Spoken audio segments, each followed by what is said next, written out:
તો અત્યારે સવારના 10 વાગ્યાનો ટાઈમ થયો છે અને આજે રાત્રે મારે સાબુદાણાના પાપડ બનાવવાના છે, તો તેના માટે થોડી પ્રિપરેશન કરવાની હોય છે। તો અહીંયા મેં સાબુદાણાને 3 અલગ અલગ વાસણમાં પલાળી દીધા છે। ત્રણેયમાં 2-2 વાટકી સાબુદાણા લીધા છે। આજે હું 3 અલગ ટાઈપના પાપડ બનાવવાની છું। તો ફ્રેન્ડ, સૌથી પહેલાં તો સાબુદાણાને સરસ રીતે વોશ કરવાના છે 2 થી 3 વખત, અને પછી તેને 5 થી 6 કલાક પલાળવાના છે। અહીંયા હું રાત્રે પાપડ બનાવવાની છું એટલે સવારે પલાળું છું। જો તમારે સવારે બનાવવાના હોય તો આગલે દિવસે રાત્રે પલાળવાના છે। જો તમારી પાસે સાબુદાણાને પલાળવા માટેનો વધારે ટાઈમ ન હોય તો તમારે 2 થી 3 કલાક એને ગરમ પાણીમાં પલાળવાના છે। અને ફ્રેન્ડ, પાણી વધારે નથી નાખવાનું, બસ સાબુદાણા ડૂબે તેટલું જ નાખવાનું છે અને 3-4 કલાક પછી જોઈ લેવાનું છે। જો લાગે તો વધારે નાખી દેવાનું છે। તો ફ્રેન્ડ, અહીંયા બધા વાસણમાં હું સેમ સાબુદાણા ડૂબે તેટલું જ પાણી નાખીશ અને પછી ઢાંકીને તેને સાંજ સુધી મૂકી રાખીશ। તો આ હતી સાબુદાણાના પાપડ બનાવવા માટેની પ્રી પ્લાનિંગ। હેલો, જય શ્રી કૃષ્ણ ફ્રેન્ડ્સ, કેમ છો? આજના નવા વિડીયોમાં તમારું બધાનું સ્વાગત છે અને આશા કરું છું કે તમે લોકો મજામાં જ હશો। તો ફ્રેન્ડ, સાંજના 5:30 વાગ્યાનો ટાઈમ થયો છે। 3 થી 5 મારી મીટિંગ હતી અને હવે બસ ચા પીઉં છું। અને બપોરે સાબુદાણા પલાળ્યા હતા તો અત્યારે એનું કામ કરવાનું છે। તો ચલો ચા પી અને જઈએ સીધા કિચનમાં। તો ચલો આવી જાઓ ચા પીવા માટે। તો ફ્રેન્ડ, જાન્યુઆરીથી લઈને મે સુધીનો જે ટાઈમ હોય છે તેમાં આપણે આખા વર્ષનું અનાજ, પાપડ, વેફર, મસાલા, અથાણા એ બધું બનાવવાનું હોય છે, એટલે આ ટાઈમ આપણા માટે થોડો બિઝી હોય છે। અને જો અહીંયા સાબુદાણા સરસ પલળી ગયા છે, ફૂલી ગયા છે। અત્યારે આમાં બિલકુલ બી પાણી નથી તો થોડું પાણી નાખી દેશું। કદાચ કોઈ રહી ગયું હોય ફૂલા વગર, પાણી વગર, તો તે સરસ રીતે પલળી જાય। હજી આપણે 1 કલાક પછી આમાંથી પાપડ બનાવશું, તો પાછળ એને ઢાંકીને મૂકી દેશું। હવે અહીંયા બીજી કડાઈ લીધી છે અને આ સાબુદાણા પણ સરસ ફૂલી ગયા છે, એને પણ આપણે હલાવી દઈશું એકવાર। આમાં બિલકુલ બી પાણી નથી નાખવાનું, કારણ કે એક પાપડ છે તે એકદમ પાણી વગરના બનાવવાના છે, 2 પાપડમાં ફૂલ પાણીનો યુઝ કરવાનો છે। અત્યારે આપણે ત્રણેયને હલાવીને મૂકી દઈશું અને આમાં પણ થોડું પાણી નાખશું, કારણ કે આ પણ આપણે ફૂલ પાણી સાથે જ બનાવવાના છે। અને બસ હવે આપણે ત્રણેયને થોડી વાર મૂકી દઈશું અને સૌથી પહેલાં આદું સરસ સુકાઈ ગયું છે તો તેને પીસવાનું છે, તો તે પીસી લેશું। તો ફ્રેન્ડ, આ આદુમાંથી બનાવવાની છે સૂંઠ। 3-4 દિવસ પહેલાં આદુને ગ્રેટ કરી દીધું હતું અને તડકામાં સુકાયું છે, તો અત્યારે સરસ સુકાઈ ગયું છે, ક્રિસ્પી થઈ ગયું છે। સૌથી પહેલાં તો એને આપણે ચાળી લઈશું, કારણ કે આદુને આપણે છાલ ઉતાર્યા વિના ગ્રેટ કર્યું હતું, એટલે છાલ સુકાઈને એકદમ ઝીણી ઝીણી થઈ ગઈ છે। તો સૌથી પહેલાં ચાળી લઈશું એટલે છાલનો જે કચરો છે તે નીકળી જાય। તો ફ્રેન્ડ, હર વર્ષે હું સૂંઠ ઘરે જ બનાવું છું। ઘરે બનાવેલી સૂંઠ વધારે સ્ટ્રોંગ હોય છે, પ્લસ હાઇજીન હોય છે। થોડી મહેનત લાગે છે પણ એક ચોખ્ખી વસ્તુ આપણને ખાવા મળે છે। તો ફ્રેન્ડ, જો આટલો કચરો નીકળ્યો છે, આ કચરો નથી, એકચ્યુઅલી આ આદુની છાલ છે જેને તમે ચામાં યુઝ કરી શકો છો, તો હું તેને ચામાં યુઝ કરીશ। બસ હવે ફટાફટથી તેને પીસી લઈશ અને પીસવા માટે બની શકે તો મિક્સરનું નાનું વાળું જ બાઉલ લેવાનું, તેમાં બહુ જ સરસ અને ઝડપથી પીસાઈ જાય છે। અને પીસીને પછી ચાળી લેવાની છે। અને ચાળવામાં પણ આદુની અંદર જે રેસા હોય છે તે નીકળે છે, તો તે પણ અલગથી કાઢી લેવાના છે, તેને બી ફેંકવાના નથી। તેમાં પણ તીખાશ હોય છે, તો ચા બનાવતી વખતે તે યુઝ કરી લેવાના છે। તો અહીંયા બધા જ આદુને પીસી અને ચાળી લીધું છે અને બસ હવે જે રેસા વધ્યા છે તેને હું સાઈડમાં મૂકી દઈશ। અને જો ફ્રેન્ડ, 3 કિલો આદુ હતું તેમાંથી મેં 200 ગ્રામ જેટલું રાખેલું હતું ચા માટે, બાકી બધાની મેં સૂંઠ બનાવી છે ને આટલી બધી સૂંઠ બની છે। ફ્રેન્ડ, અત્યારે બહુ જ ગરમ છે પીસવાને કારણે, એટલે થોડી વાર ઠંડી થવા દેશું અને ઠંડી થાય પછી ભરશું। અને ત્યાં સુધીમાં 6 વાગી ગયા છે, તો સૌથી પહેલાં તો હું રસોઈની તૈયારી કરી લઈશ, કારણ કે પાર્થિલ સાંજે જ જમે છે અને ટ્યુશનમાંથી 7-7:30 આવે પછી એને તરત જ જમવા જોઈએ છે। અત્યારે એક્ઝામ ચાલે છે એની, એટલે ટ્યુશન થોડું વહેલું હોય છે। તો બસ અહીંયા મેં એનું ફેવરિટ આજે ડિનર બનાવ્યું છે, ખીચડી, શાક અને રોટલી। અને એમાંય ખીચડી સાદી મગની ચોખાની અને શાક ડુંગળી બટેટાનું। રસોઈ બનાવવી એક કમ્પલસરી રૂટીન છે, તો એને સ્કીપ ના કરી શકાય। તો સૌથી પહેલાં તો રસોઈ બનાવીને મૂકી દીધી। તો અહીંયા હવે આપણે પાપડ બનાવવાની તૈયારી કરશું। તો ફ્રેન્ડ, સૌથી પહેલાં તો જેટલા સાબુદાણા છે એનું 4 ગણું પાણી લેવાનું છે। તો અહીંયા 2 વાટકી સાબુદાણા છે તો 8 વાટકી પાણી લીધું છે અને બસ હવે આપણે એને ગરમ કરવા મૂકવાનું છે। પાણી થોડુંક ઉપર નીચે થઈ જાય તો ચાલે, કોઈ પરફેક્ટ નાપ નથી, પણ અટકળે આટલું લેવાનું છે અને બસ હવે એને ઉકળવાનું છે. અત્યારે ગેસની ફ્લેમ ફાસ્ટ રાખવાની છે. જ્યારે એકદમ ઉકળી જાય પાણી પછી એને ધીમું કરી દેવાનું છે અને એને કન્ટિન્યુ હલાવવાનું છે, અધરવાઇઝ સાબુદાણા નીચે બેસવા માંડે છે. અને જો ફ્રેન્ડ, જેમ સાબુદાણા પાકે છે ને તેમ તે ઉપર આવતા જાય છે. તો જો અત્યારે બધા સાબુદાણા ટ્રાન્સપેરન્ટ થવા માંડ્યા છે અને ઉપર આવવા માંડ્યા છે. તો અત્યારે મેં ગેસની ફ્લેમને સ્લો કરી દીધી છે અને હવે થોડીક વાર તેને ઉકાળવાના છે અને એમાં સાથે આપણે મસાલા પણ કરી દઈશું. કેટલા ફાઇન લાગે છે જો ફ્રેન્ડ, એકદમ ટ્રાન્સપેરન્ટ થઈ ગયા છે, મોતી જેવા લાગે છે. તો સૌથી પહેલાં તેમાં સ્વાદ અનુસાર નમક નાખવાનું છે. પછી એમાં જીરું નાખીશ, તલ નાખીશ અને ચીલી ફ્લેક્સ નાખીશ. તમે આદુ અને મરચાંની પેસ્ટ પણ નાખી શકો છો. મારી આદુ અને મરચાંની પેસ્ટ પૂરી થઈ ગઈ છે એટલે મેં અહીંયા ચીલી ફ્લેક્સ નાખેલા છે. અને બસ હવે બધાને ઉકાળવાનું છે અને હલાવતા રહેવાનું છે. સાથે સાથે જીરું ઘણા લોકો સ્કીપ કરે છે કારણ કે જીરુંથી જે પાપડનો કલર છે તે થોડો બ્રાઉનિશ થઈ જાય છે. તો તમારે સ્કીપ કરવું હોય તો કરી શકો છો અને આમાં તમે ધાણા ભાજી પણ નાખી શકો છો. તો ફ્રેન્ડ, પાર્થિલ આવી ગયો છે તો એના માટે ફટાફટથી રોટલી બનાવું છું. અને સાબુદાણાને મેં નાના ગેસ ઉપર મૂકી દીધા છે ધીમા તાપે ઉકળવા માટે.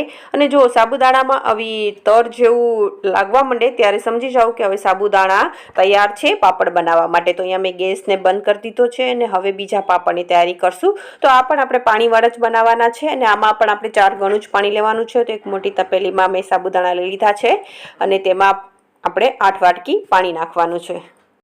આ પાપડ બટેટું નાખીને બનાવવાના છે એટલે આ પાપડ જલ્દી બની જશે. તો અહીંયા પાણી નાખીને એમાં આપણે મસાલો અત્યારે જ કરી લઈશું. પહેલાં મીઠું, જીરું, તલ અને ચીલી ફ્લેક્સ. ઓલા પાપડમાં જેવો મસાલો કર્યો હતો સેમ એવો જ મસાલો અહીં હું કરું છું. અને બસ પછી એને ઉકળવા મૂકી દઈશ અને પછી બટેટાનું કામ કરીશ.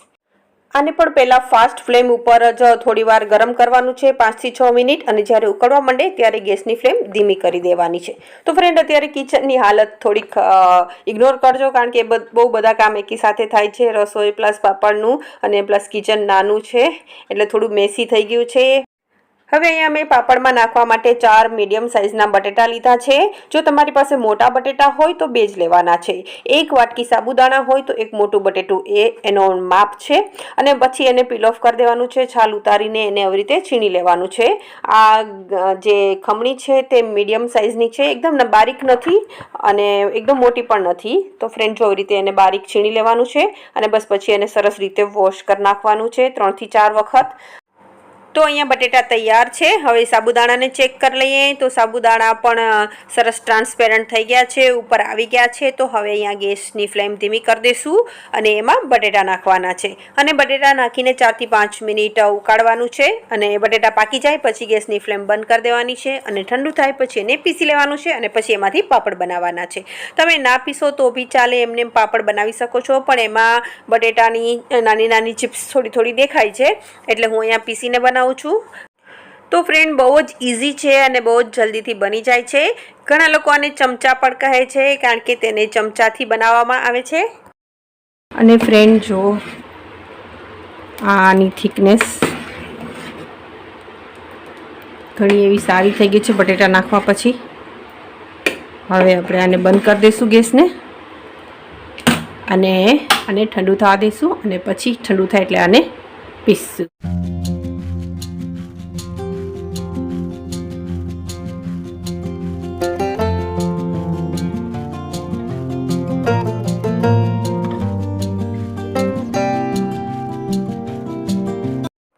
હવે જ્યાં સુધી બંને બેટર ઠંડા થાય ત્યાં સુધીમાં હું જમી લઈશ. હસબન્ડ બહાર ગયા છે મેરેજમાં એક જગ્યાએ એટલે હસબન્ડ નથી, હું અને પાર્થિલ છે. પાર્થિલે જમી લીધું છે અને હું પણ જમી અને હવે સીધા પાપડ બનાવવા આવી ગઈ છું. તો આ બેડ ખાલી હોય છે તો બેડ ઉપર જ પાપડ બનાવીશ. તો અહીંયા સૌથી પહેલાં તો પ્લાસ્ટિક પાથરી દઈશ. તો ફ્રેન્ડ, આ જે પ્લાસ્ટિક છે તે મેં સ્પેશિયલ વેફર બનાવવા માટે લીધું છે. અમારા અહીંયા આવી રીતે વેફર બનાવવા માટેના 100 રૂપિયાના 3 આવા પ્લાસ્ટિક મળતા હોય છે. તો તમારી સાઈડ બી કદાચ મળતા જ હશે. તો બસ એ પ્લાસ્ટિકમાં જો વેફર બનાવું છું. બહુ જ સરસ આવે છે. 2-3 વર્ષ પહેલાં લીધેલું છે અને હર વખતે હું વેફર બનાવીને વોશ કરીને મૂકી દઉં છું. એના પર વેઇટ નથી રાખવાનો તો તે તૂટશે નહીં અને લોંગ ટાઈમ તક સારું રહેશે. તો અહીંયા મેં પ્લાસ્ટિકને સરસ રીતે લૂછી લીધું છે અને બસ હવે ચમચાથી પાપડ બનાવવાના છે. બેટર બહુ ગરમ ના હોવું જોઈએ અને બહુ ઠંડુ બી ના હોવું જોઈએ. અને બહુ પતલા પાપડ નથી બનાવવાના, અધરવાઇઝ સુકાશે પછી ફાટી જશે. અને સાઇઝ તમે નાની મોટી તમારા હિસાબથી રાખી શકો છો. તો ફ્રેન્ડ બહુ જ જલ્દી અને ફટાફટથી બની જાય છે. જો 2 વાટકામાંથી કેટલા બધા સાબુદાણાના પાપડ બન્યા. હવે આપણે બનાવશું પાપડ નંબર 2. તો આ બેટર બી હજી થોડું ગરમ છે, તો આને હજી થોડી ઠંડુ થવા દઈશ અને ત્યાં સુધી આપણે બીજા પાપડ બનાવી લઈએ. તો ફ્રેન્ડ આ ઢાંકણી પાપડ છે અને આના માટે મેં નાની ઢાંકણીઓ લીધી છે ડબ્બાની. એની જગ્યાએ તમે નાની સ્ટીલની ડીશ પણ લઈ શકો છો. અને બસ હવે એને સરખી રીતે લૂછી નાખી છે, વોશ કરી નાખી છે અને એમાં હવે લગાવીશ તેલ અને વારાફરથી 12 ટોટલ છે તો 6-6માં પાપડ બનાવીશ. તો આ બહુ જ ઇઝી છે, બહુ જ ફટાફટથી બની જાય છે અને ખાવામાં તો બહુ જ ફાઇન લાગે છે. અને આ પાપડના મસાલામાં ખાલી નમક જ નાખવાનું છે. તમારે જીરું નાખવું હોય તો નાખી શકો છો, યા ફિર તમારે કોઈ કલરફુલ બનાવવા હોય તો કોઈ કલર પણ નાખી શકો છો. તો ફ્રેન્ડ અહીંયા હું સફેદ જ બનાવવાની છું, અધરવાઇઝ તમારે લાલ, લીલો, પીળો જે ફૂડ કલર છે તે પણ એમાં મિક્સ કરીને બનાવી શકો છો. માર્કેટમાં બધા અલગ અલગ કલરના મળતા જ હોય છે. અને પછી ઢાંકણીમાં આવી રીતે બસ સાબુદાણાને મૂકી દેવાના છે અને પછી તેને સ્ટીમ કરવાના છે. તો ફ્રેન્ડ અહીંયા મેં ઇડલી કુકર મૂકી દીધું છે, એમાં પાણી નાખ્યું છે. હવે એમાં કાંઠો મૂક્યો છે અને ઉપર નેટ મૂકીશ. તમે એની જગ્યાએ હોલવાળી ડીશ પણ મૂકી શકો છો. અને હવે ગેસ ચાલુ કરી દીધો છે અને અહીંયા હું સૌથી પહેલાં 6 ઢાંકણીઓ છે તે મૂકી દઈશ અને તે સ્ટીમ થશે ત્યાં પછી બીજી મૂકીશ. તો 2 થી 3 મિનિટ જેટલો જ ટાઈમ લાગે છે. અને 2 થી 3 મિનિટ પછી તમે જુઓ છો બધા સાબુદાણા ટ્રાન્સપેરન્ટ થઈ ગયા છે, એટલે સમજી જવાનું છે કે રેડી છે. અને બસ હવે તેને નીકાળી અને બીજી મૂકી દઈશ. તો હવે આ એટલા ફટાફટ બનશે ને ફ્રેન્ડ, એક વખત પાણી ગરમ થઈ જાય ને એટલે પછી બિલકુલ બી વાર જ નથી લાગતી. જ્યાં સુધી તમે ઓલા પાપડ નીકાળી નહીં લો ને ત્યાં સુધીમાં તો આ સ્ટીમ પણ થઈ જશે. તો બસ અહીંયા આને સ્ટીમ થવા માટે મૂકી દીધા છે અને આને ચપ્પુથી આવી રીતે નીકાળવાના છે. તમે જોઈ શકો છો તેલ લગાવેલું હોય છે એટલે બહુ જ ઇઝીલી નીકળી જાય છે. તો બસ આવી રીતે જ બધા પાપડ નીકાળી દેવાના છે. સાબુદાણા ચીકણા હોય છે અને ગરમ હોય છે એટલે એકબીજા સાથે સ્ટીક જ રહે છે, એટલે તૂટતા પણ નથી. તો ફ્રેન્ડ અહીંયા પાપડ બનાવવાની મને બહુ જ મજા આવે છે, હું બહુ જ એન્જોય કરી રહી છું. તો હવે બનાવશું આપણે પાપડ નંબર 3. તો અહીંયા બેટર ઠંડુ થઈ ગયું છે, તો હવે એને પીસી લઈશું. જરૂર પડે તો થોડું પાણી નાખી શકો છો.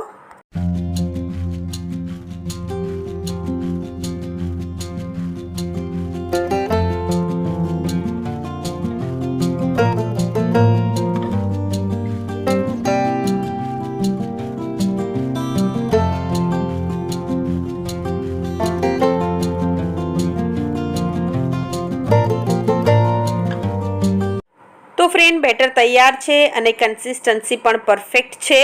અને આમાં પીસવામાં મેં થોડું પાણી નાખેલું હતું અને આને પણ ચમચાથી જ બનાવવાના છે. બહુ પતલા નથી બનાવવાના અને સાઈઝ તમારી હિસાબે તમે રાખી શકો છો.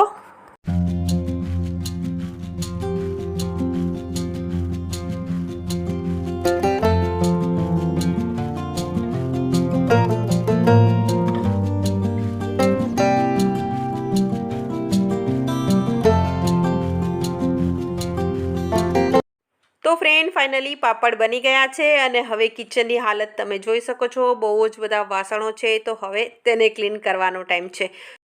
તો ફ્રેન્ડ વાસણ થઈ ગયા છે, પ્લેટફોર્મ બી ક્લીન થઈ ગયું છે, પણ હજી એક કામ બાકી છે, સૂંઠને સ્ટોર કરવાનું.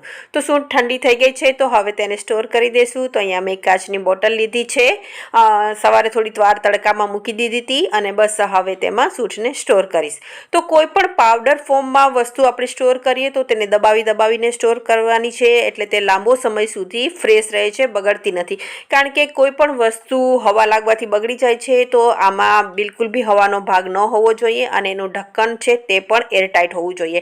તો ફ્રેન્ડ આવી રીતે સૂંઠને પણ દબાવીને જ ભરવાની છે અને આ સૂંઠ તમે આખો વર્ષ સ્ટોર કરી શકશો, આમાં કંઈ જ નહીં થાય. અને જ્યારે પણ તમે સૂંઠ નીકાળો ત્યારે સૂંઠ નીકાળીને ફટાફટ ઢક્કન બંધ કરી દેવાનું છે. બહુ લોંગ ટાઈમ ખુલ્લું નથી રાખવાનું, ખાસ કરીને ચોમાસામાં.